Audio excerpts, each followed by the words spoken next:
Hello guys, welcome back to my YouTube channel. आज हम बनाएंगे भूगोल विषय की दैनिक पाठ योजना। तो स्टार्ट करते हैं। सबसे पहले हम दैनिक पाठ योजना बनाएंगे। तो सबसे पहले हम जिस डेट को विद्यालय में पाठ योजना का शिक्षण करवा रहे हैं उस दिन की दिनांक लिख देंगे। फिर हमारा जो स्कूल का नेम है वो लिख लेंगे।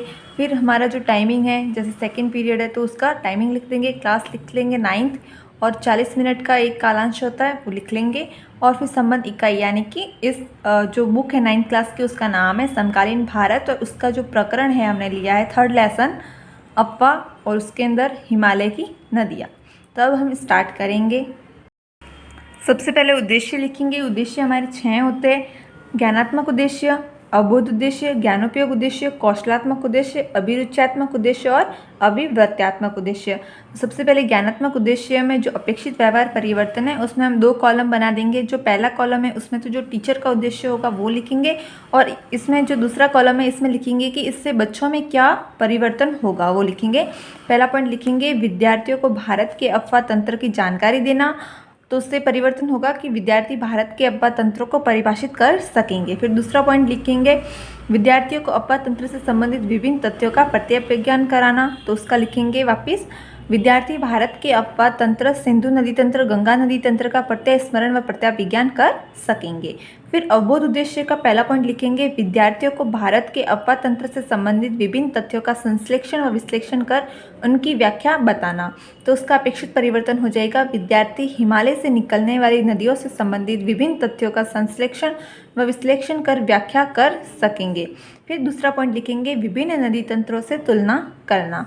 तो इसका अपेक्षित व्यवहार परिवर्तन लिखेंगे विद्यार्थी नदी तंत्रों का तुलनात्मक अध्ययन कर सकेंगे। फिर ज्ञानोपयोग उद्देश्य में लिखेंगे विद्यार्थियों को भारत के अफवाह तंत्र में हिमालय से निकलने वाली नदियों, गंगा नदी तंत्र, सिंधु नदी तंत्र, ब्रह्मपुत्र नदी तंत्र की भारत की अर्थव्यवस्था में महत्वपूर्ण भूमिका को बताना। तो उससे विद्यार्थियों में जो अपेक्षित परिवर्तन होगा वो होगा विद्यार्थी अफवाह तंत्र के महत्व के बारे में जान सकेंगे और विद्यार्थी प्राप्त ज्ञान का उपयोग नवीन परिस्थितियों में कर सकेंगे। फिर आ जाएगा कौशलात्मक उद्देश्य। तो उसमें लिखेंगे विद्यार्थियों में हिमालय से निकलने वाली नदियों से संबंधित विभिन्न तथ्यों तथा उनकी सीमाओं का अंकन मानचित्र में दर्शाने की कुशलता अर्जित करना, जिससे अपेक्षित व्यवहार परिवर्तन होगा विद्यार्थी अफवाह तंत्रों को चार्ट द्वारा प्रदर्शित कर सकेंगे। और दूसरा पॉइंट लिखेंगे विद्यार्थी भारत की नदियों की सीमाओं का अंकन मानचित्र में दर्शाने की कुशलता प्राप्त कर सकेंगे। फिर आ जाएगा अभिरुच्यात्मक उद्देश्य, जिसमें पहला पॉइंट लिखेंगे विद्यार्थियों में भारत के अफवाह तंत्र के अध्ययन के प्रति रुचि जागृत करना। और दूसरा पॉइंट लिखेंगे विद्यार्थियों का ध्यान वर्तमान में हो रही नदियों से संबंधित समसामयिक घटनाओं की ओर आकर्षित करना। तो अपेक्षित व्यवहार परिवर्तन में लिखेंगे विद्यार्थी हिमालय से निकलने वाली नदियों के अध्ययन में रुचि ले सकेंगे। और दूसरा पॉइंट लिखेंगे विद्यार्थी नदियों से संबंधित समसामयिक घटनाओं पर विचार विमर्श कर सकेंगे। फिर आ जाएगा अपना लास्ट उद्देश्य अभिवृत्त्यात्मक उद्देश्य, जिसका पहला पॉइंट लिखेंगे विद्यार्थियों में हिमालय की नदियों के प्रति वैज्ञानिक दृष्टिकोण विकसित करना और विद्यार्थियों में अध्ययन की आदत का विकास करना। तो अपेक्षित व्यवहार परिवर्तन में लिखेंगे विद्यार्थी हिमालय की नदियों के प्रति वैज्ञानिक दृष्टिकोण विकसित कर सकेंगे। और दूसरा पॉइंट विद्यार्थी अफवाह तंत्र से संबंधित तथ्यों के प्रति समीक्षात्मक दृष्टिकोण का निर्वाह कर सकेंगे। इस तरह से हमारे 6 उद्देश्य हो जाएंगे। इसके बाद में हम लिखेंगे सहायक सामग्री। सहायक सामग्री में लिखेंगे संकेतक, चौक, रंगीन चौक, ग्लोब, रेखाचित्र, मानचित्र, चार्ट एवं अन्य कक्षापयोगी शिक्षण सहायक सामग्री। फिर जो शिक्षण विधि होगी उसमें लिखेंगे व्याख्यान विधि, प्रश्नोत्तर विधि, कथन विधि, और आप चाहे तो एक और विधि प्रदर्शन विधि भी लिख सकते हैं। फिर पूर्व ज्ञान में लिखेंगे विद्यार्थी भारत के अफवाह तंत्र तथा हिमालय से निकलने वाली नदियों के बारे में सामान्य जानकारी रखते हैं। फिर आ जाएंगे प्रस्तावना के प्रश्न, जो कि अपने प्रस्तावना कौशल में पढ़े थे। तब एक साइड तो छात्राध्यापिका क्रिया होगी, दूसरी तरफ छात्र अनुक्रिया होगी। तो पहला क्वेश्चन करेंगे कि विश्व का सबसे बड़ा महाद्वीप कौन सा है। तो बच्चे आंसर देंगे एशिया। फिर दूसरा क्वेश्चन करेंगे कि एशिया में जनसंख्या की दृष्टि से सबसे बड़ा देश कौन सा है। तो बच्चे आंसर करेंगे चीन। फिर तीसरा क्वेश्चन करेंगे कि चीन के बाद दूसरा स्थान किस देश का है। तो बच्चे आंसर करेंगे भारत। फिर हम नेक्स्ट क्वेश्चन करेंगे कि भारत के उत्तर में कौन सा पर्वत स्थित है। तो बच्चे आंसर करेंगे हिमालय पर्वत। फिर हम नेक्स्ट क्वेश्चन करेंगे कि हिमालय पर्वत से निकलने वाली नदियों के बारे में आप क्या जानते हो। तो अगर बच्चों को नहीं आते तो वो हो जाएगा समस्यात्मक प्रश्न। प्रस्तावना के प्रश्न 5 ही होते, 5 से कम नहीं बनाने हैं, और जो हमारा आंसर यहाँ पे आता है उसी से अपना दूसरा क्वेश्चन स्टार्ट करना है। फिर उद्देश्य कथन आ जाएगा कि छात्रों आज हम भारत के अफवाह तंत्र तथा हिमालय से निकलने वाली नदियों के बारे में विस्तार से अध्ययन करेंगे। फिर प्रस्तुतिकरण पाठ का विकास आ जाएगा, जिसमें सबसे पहले अपन लेंगे हिमालय से निकलने वाली नदियों में सिंधु नदी तंत्र। तो अध्यापन बिंदु में लिख लेंगे सिंधु नदी तंत्र। तो सबसे पहले पाठ का विकास करने के लिए हम बच्चों से विकासात्मक प्रश्न पूछेंगे। तो पहला क्वेश्चन करेंगे कि बच्चों बताओ भारत के उत्तर में कौन सा पर्वत स्थित है। तो बच्चे आंसर करेंगे हिमालय पर्वत। फिर नेक्स्ट क्वेश्चन करेंगे कि हिमालय से कौन कौन सी नदियाँ निकलती है। तो बच्चे आंसर करेंगे सिंधु, गंगा, ब्रह्मपुत्र इत्यादि। फिर नेक्स्ट क्वेश्चन करेंगे कि सिंधु नदी भारत के किस राज्य में बहती है। तो बच्चे आंसर करेंगे जम्मू कश्मीर में बहती है, और पंजाब भी बोल सकते हैं। तो नेक्स्ट क्वेश्चन पूछेंगे कि सिंधु नदी तंत्र कौन कौन सी सहायक नदियों से मिलकर बनी है, या सिंधु नदी तंत्र में कौन कौन सी सहायक नदियाँ मिलती है। तो उसका आंसर होगा निरुत्तर, मतलब बच्चे आंसर उसका नहीं बता पाएंगे। तो विकासात्मक प्रश्न जो है वो 4 या 3 ही करने, इससे ज़्यादा नहीं करना है। फिर छात्राध्यापिका कथन आ जाएगा। छात्राध्यापिका कथन में लिखेंगे, पाठ का विकास करेंगे तो उसमें बच्चों को बताना है कि सिंधु, गंगा तथा ब्रह्मपुत्र हिमालय से निकलने वाली प्रमुख नदियां हैं। सिंधु नदी का उद्गम मानसरोवर झील के निकट तिब्बत में है। पश्चिम की ओर बहती हुई ये नदी भारत में जम्मू कश्मीर के लद्दाख जिले से प्रवेश करती है। इस भाग में ये एक सुंदर दर्शनीय गॉर्ज का निर्माण करती है। इस क्षेत्र में बहुत सी सहायक नदियाँ जास्कर, नुब्रा, श्योक तथा हुंजा इस नदी में मिलती है। सिंधु नदी बलूचिस्तान तथा गिलगित से बहते हुए अटक में पर्वतीय क्षेत्र से बाहर निकलती है। सतलज, ब्यास, रावी, चिनाब तथा झेलम आपस में मिलकर पाकिस्तान में मिठानकोट के पास सिंधु नदी में मिल जाती हैं, और अंत में ये कराची से पूर्व की ओर अरब सागर में मिल जाती हैं। सिंधु नदी के मैदान का ढाल बहुत धीमा है। 2900 किलोमीटर लंबी यह नदी विश्व की लंबी नदियों में से एक है। सिंधु द्रोणी का 1/3 से अधिक भाग भारत के जम्मू कश्मीर, हिमाचल तथा पंजाब में, और शेष भाग पाकिस्तान में स्थित है। तो ये छात्राध्यापिका क्रिया हो जाएगी, और छात्र क्रिया में लिखेंगे, छात्र ध्यानपूर्वक सुनेंगे, समझेंगे व महत्वपूर्ण तथ्यों को अपनी उत्तर पुस्तिका में लिखेंगे। और फिर श्यामपट सारांश में हम इसमें से जो जो मेन पॉइंट है वो सारे अपन ब्लैक बोर्ड पे लिखेंगे। तो वो अपन को श्यामपट सारांश में इसको चिपका देना है। सिंधु नदी करके उद्गम, भारत में प्रवेश, लद्दाख से सहायक नदियाँ इसकी, और लंबाई और प्रभावित क्षेत्र। तो ये सारा अपन ब्लैक बोर्ड पे जो मेन पॉइंट है वो लिख लेंगे, और बच्चों को इस तरह से मैप के माध्यम से ये बता देंगे कि ये सिंधु नदी तंत्र है, और यहाँ से सिंधु नदी का उद्गम है मानसरोवर के पश्चिम से, और यहाँ से ये सतलज, रावी, ब्यास, झेलम, ये सारा पूरा मैप के माध्यम से बच्चों को समझा देंगे। तो वो अपन सहायक सामग्री के कॉलम में लगा देंगे यहाँ पर, ठीक है। फिर ये वाला क्लियर करने के बाद में अपन बोध प्रश्न करेंगे, तो वो अपन को छात्राध्यापिका कथन के बाद में लिखना है। पहला क्वेश्चन करेंगे बच्चों से, सिंधु नदी का उद्गम स्थल कौन सा है। तो बच्चे आंसर करेंगे मानसरोवर झील के निकट तिब्बत में। फिर दूसरा क्वेश्चन करेंगे, सिंधु नदी भारत में कहाँ से प्रवेश करती है। तो जम्मू कश्मीर के लद्दाख जिले से। तीसरा, लद्दाख के आसपास के क्षेत्र में कौन सी सहायक नदियाँ सिंधु में मिलती है। तो छात्र क्रिया में बच्चे आंसर करेंगे जास्कर, नुब्रा, श्योक तथा हुंजा। फिर नेक्स्ट क्वेश्चन करेंगे, सिंधु की प्रमुख सहायक नदियाँ कौन सी है। तो आंसर करेंगे रावी, चिनाब, झेलम, सतलज तथा ब्यास। फिर नेक्स्ट क्वेश्चन करेंगे, सिंधु अंत में कौन से सागर में गिरती है। तो अरब सागर में। नेक्स्ट क्वेश्चन, सिंधु की लंबाई कितनी है। 2900 किलोमीटर। फिर नेक्स्ट क्वेश्चन, सिंधु भारत के अलावा किस देश में बहती है। आंसर आ जाएगा पाकिस्तान में। बोध प्रश्न ज़्यादा से ज़्यादा 7 या 8 ही करने, उससे कम नहीं करने हैं। फिर ये वाला सिंधु नदी तंत्र पूरा हो जाएगा। फिर अपन कराएंगे गंगा नदी तंत्र। तो जिस तरह से सिंधु नदी तंत्र के विकासात्मक प्रश्न बनाए थे, वैसे ही गंगा नदी तंत्र के भी अपन 4 विकासात्मक प्रश्न बनाएंगे। तो पहला क्वेश्चन करेंगे बच्चों से कि भारत की सबसे पवित्र नदी कौन सी है। तो बच्चे आंसर करेंगे गंगा नदी। फिर दूसरा क्वेश्चन करेंगे, गंगा नदी कौन से पर्वत से निकलती है। तो बच्चे आंसर करेंगे हिमालय पर्वत से। फिर अपन तीसरा क्वेश्चन करेंगे कि गंगा भारत की किस दिशा में प्रवाहित होती है। तो बच्चे आंसर करेंगे उत्तर से पूर्व दिशा में, जो कि सबको पता होता है, तो इतना तो बच्चे आंसर कर सकते हैं।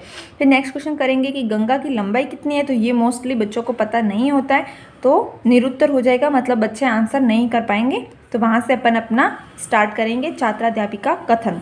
तो ये अपन को छात्राध्यापिका क्रिया वाला जो कॉलम है उसमें लिखना है छात्राध्यापिका कथन। गंगा की मुख्य धारा भागीरथी गंगोत्री हिमानी से निकलती हैं तथा अलकनंदा उत्तराखंड के देवप्रयाग में इससे मिलती हैं। गंगा की सहायक नदियां हैं यमुना, घाघरा, गंडक, कोसी, चंबल, बेतवा, सोन आदि। गंगा पूर्व दिशा में पश्चिम बंगाल के फरक्का तक बहती है। यहाँ नदी 2 भागों में बट जाती है। भागीरथी हुगली दक्षिण की तरफ बहती है तथा डेल्टा के मैदान से होते हुए बंगाल की खाड़ी में मिल जाती है। मुख्य धारा दक्षिण की ओर बहती हुई बांग्लादेश में प्रवेश करती है एवं ब्रह्मपुत्र इसमें आकर मिल जाती है। यहाँ इसका नाम मेघना हो जाता है। अंत में ये बंगाल की खाड़ी में मिल जाती हैं। इन नदियों के द्वारा बनाए गए डेल्टा को सुंदरवन डेल्टा के नाम से जाना जाता है। गंगा की लंबाई 2500 किलोमीटर से अधिक है और ये उत्तर के विशाल मैदान का निर्माण करती थी। ये छात्राध्यापिका कथन के कॉलम में आ जाएगा। फिर जो छात्र क्रिया का कॉलम है उसमें लिख लेंगे कि छात्र ध्यानपूर्वक सुनेंगे, समझेंगे तथा महत्वपूर्ण तथ्यों को अपने उत्तर पुस्तिका में लिखेंगे। और जो श्यामपट्ट सारांश है उसमें जो ब्लैक बोर्ड पे इसमें से जो मेन पॉइंट है वो सारे यहाँ पे लिखने हैं। तो गंगा नदी तंत्र, फिर गंगा की दो धाराएं भागीरथी और अलकनंदा, जिसका उद्गम होता है गंगोत्री हिमनद से। भागीरथी व अलकनंदा का संगम होता है देवप्रयाग में। इसकी सहायक नदियाँ यमुना, घाघरा, गंडक, कोसी, चंबल, बेतवा, सोन आदि। बांग्लादेश में गंगा का नाम हो जाता है मेघना। लंबाई है 2500 किलोमीटर और पश्चिम बंगाल में सुंदरवन डेल्टा का निर्माण और अंत में बंगाल की खाड़ी में मिल जाती है। तो जो मेन पॉइंट है वो सारे यहाँ पे ब्लैक बोर्ड पे लिखना है और यहाँ पे ये जो श्यामपट्ट सारांश एवं सहायक सामग्री वाला कॉलम है इसमें इसको लगा देना है इस तरह से। और यहाँ पर मैप के माध्यम से भी बच्चों को बता देना है कि ये गंगा नदी तंत्र है और ये जो श्यामपट्ट सारांश है उसमें आपको लगाना है। तो ये हो जाएगा आपकी पूरी गंगा नदी तंत्र का मैप। फिर बोध प्रश्न करेंगे। यहाँ पर ये मैप इस तरह से लगा देंगे कुछ, जिसमें सुंदरवन डेल्टा, बंगाल की खाड़ी, भारत के पूर्व का मैप जिसमें गंगा नदी को अच्छे से इसमें बताएंगे। फिर बोध प्रश्न करेंगे। पहला क्वेश्चन, गंगा की मुख्य धारा कहाँ से निकलती है? बच्चे आंसर करेंगे गंगोत्री हिमनद से। दूसरा क्वेश्चन, गंगा की सहायक नदियाँ कौन कौन सी है? तो बच्चे आंसर करेंगे यमुना, घाघरा, गंडक, कोसी, बेतवा, चंबल, सोन आदि। फिर तीसरा क्वेश्चन करेंगे, पश्चिम बंगाल में गंगा कितने भागों में बट जाती हैं? तो बच्चे आंसर करेंगे 2। चौथा क्वेश्चन करेंगे, बांग्लादेश में गंगा किस नाम से जानी जाती है? तो बच्चे आंसर करेंगे मेघना। नेक्स्ट क्वेश्चन, गंगा कौन सा डेल्टा बनाती है? तो बच्चे आंसर करेंगे सुंदरवन का डेल्टा। नेक्स्ट क्वेश्चन, अंत में गंगा कहाँ जाकर गिरती है? बच्चे आंसर करेंगे बंगाल की खाड़ी में। नेक्स्ट क्वेश्चन, गंगा की लंबाई कितनी है? तो बच्चे आंसर करेंगे 2500 किलोमीटर से अधिक। फिर नेक्स्ट क्वेश्चन करेंगे, गंगा किसका निर्माण करती है? तो उत्तर के मैदान का निर्माण करती है। तो हमने आगे सिंधु नदी तंत्र और गंगा नदी तंत्र के बारे में विस्तार से अध्ययन किया। अब हम ब्रह्मपुत्र नदी तंत्र के बारे में विकासात्मक प्रश्न करेंगे। पहला क्वेश्चन करेंगे, हिमालय से कौन कौन सी नदियाँ प्रवाहित होती है? तो सिंधु, गंगा, ब्रह्मपुत्र आदि। दूसरा क्वेश्चन करेंगे, ब्रह्मपुत्र हिमालय के समानांतर किस दिशा में बहती है? तो बच्चे आंसर करेंगे पूर्व दिशा में। तीसरा क्वेश्चन करेंगे, ब्रह्मपुत्र भारत के अलावा किस देश में बहती है? तो बच्चे आंसर करेंगे बांग्लादेश में। नेक्स्ट क्वेश्चन करेंगे, ब्रह्मपुत्र नदी तंत्र के बारे में आप क्या जानते हो? तो बच्चे इसका आंसर नहीं कर पाएंगे तो इसका लिख देंगे निरुत्तर। फिर आ जाएगा छात्राध्यापिका का कथन, जिसमें लिखेंगे ब्रह्मपुत्र नदी तिब्बत के मानसरोवर झील के पूर्व से निकलती है। ये हिमालय के समानांतर पूर्व की ओर बहती है। नामचा बारवा शिखर के पास पहुंचकर ये यू अक्षर जैसा मोड़ बनाकर भारत के अरुणाचल प्रदेश में गौर्स के माध्यम से प्रवेश करती है। यहाँ इसे दिहांग के नाम से जाना जाता है। इसकी सहायक नदियाँ हैं दिमांग, लोहित, कैनुला, मानस, कलंग आदि। इसकी लंबाई 2900 किलोमीटर है। ब्रह्मपुत्र को तिब्बत में सांगपो व बांग्लादेश में जमुना कहा जाता है। ये असम में नदीय द्वीपों का निर्माण करती हैं। उत्तर भारत की अन्य नदियों के विपरीत ब्रह्मपुत्र में सिल्ट निक्षेपण की मात्रा बहुत अधिक होती है। इस कारण नदी की सतह बढ़ जाती है और यह बार बार अपनी धारा के मार्ग में परिवर्तन लाती है। फिर छात्र क्रिया में लिखेंगे, छात्र ध्यानपूर्वक सुनेंगे, समझेंगे व महत्वपूर्ण तथ्यों को अपनी पुस्तिका में लिखेंगे। फिर श्यामपट्ट सारांश में यहाँ पर ब्लैक बोर्ड पे जो मेन पॉइंट है वो लिख लेंगे। उद्गम, सहायक नदियाँ, लंबाई और तिब्बत में सांगपो, अरुणाचल में दिहांग व बांग्लादेश में जमुना कहा जाता है और असम में नदी द्वीपों का निर्माण करती है। और फिर यहाँ पर अपन बांग्लादेश का मैप के माध्यम से, बांग्लादेश का नहीं, ब्रह्मपुत्र नदी तंत्र का मैप के माध्यम से बच्चों को समझा देंगे। तो यहाँ पर जो श्यामपट्ट सारांश है और सहायक सामग्री वाला कॉलम है, यहाँ पर ब्रह्मपुत्र नदी तंत्र का मैप लगा देंगे कुछ इस तरह से। फिर नेक्स्ट बोध प्रश्न करेंगे। तो पहला क्वेश्चन, ब्रह्मपुत्र नदी कहाँ से निकलती है, जिसका आंसर आ जाएगा तिब्बत के मानसरोवर झील के पूर्व से। नेक्स्ट क्वेश्चन, ब्रह्मपुत्र भारत के किस राज्य से भारत में प्रवेश करती है, तो बच्चे आंसर करेंगे अरुणाचल प्रदेश से। तीसरा क्वेश्चन करेंगे कि ब्रह्मपुत्र को अरुणाचल में किस नाम से जाना जाता है, तो बच्चे आंसर करेंगे दिहांग नाम से। फिर चौथा क्वेश्चन करेंगे ब्रह्मपुत्र की सहायक नदियाँ कौन कौन सी है, तो जिसका आंसर आ जाएगा दिबांग, लोहित, कैनुला, मानस आदि। फिर नेक्स्ट क्वेश्चन करेंगे ब्रह्मपुत्र की लंबाई कितनी है, 2900 किलोमीटर। फिर नेक्स्ट क्वेश्चन करेंगे ब्रह्मपुत्र को तिब्बत में किस नाम से जाना जाता है, जिसका आंसर आ जाएगा सांगपो। फिर नेक्स्ट क्वेश्चन करेंगे ब्रह्मपुत्र को बांग्लादेश में किस नाम से जाना जाता है, जिसका बच्चे आंसर करेंगे जमुना। फिर नेक्स्ट क्वेश्चन करेंगे कि ब्रह्मपुत्र अपनी धारा के मार्ग में परिवर्तन क्यों लाती है, क्योंकि सिल्ट निक्षेपण की अधिकता के कारण। फिर नेक्स्ट क्वेश्चन करेंगे ब्रह्मपुत्र असम में किस प्रकार के द्वीपों का निर्माण करती है, तो बच्चे आंसर करेंगे नदीय द्वीपों का। तो इस तरह से हमारे सिंधु नदी तंत्र, गंगा नदी तंत्र, ब्रह्मपुत्र नदी तंत्र का अध्यापन संपूर्ण हो जाएगा। और उसके बाद में पुनरावर्ती और मूल्यांकन के प्रश्न में इन तीनों टॉपिक के कुछ क्वेश्चंस को रिपीट करके बच्चों से पूछेंगे। तो पहला क्वेश्चन, सिंधु एवं गंगा नदियाँ कहाँ से निकलती हैं। नेक्स्ट, गंगा की दो मुख्य धाराएं कौन सी है, वे कहाँ पर मिलकर गंगा नदी का निर्माण करती हैं। नेक्स्ट, सिंधु नदी की सहायक नदियाँ कौन कौन सी है। फिर नेक्स्ट क्वेश्चन, गंगा नदी तंत्र किन किन नदियों से मिलकर बना है।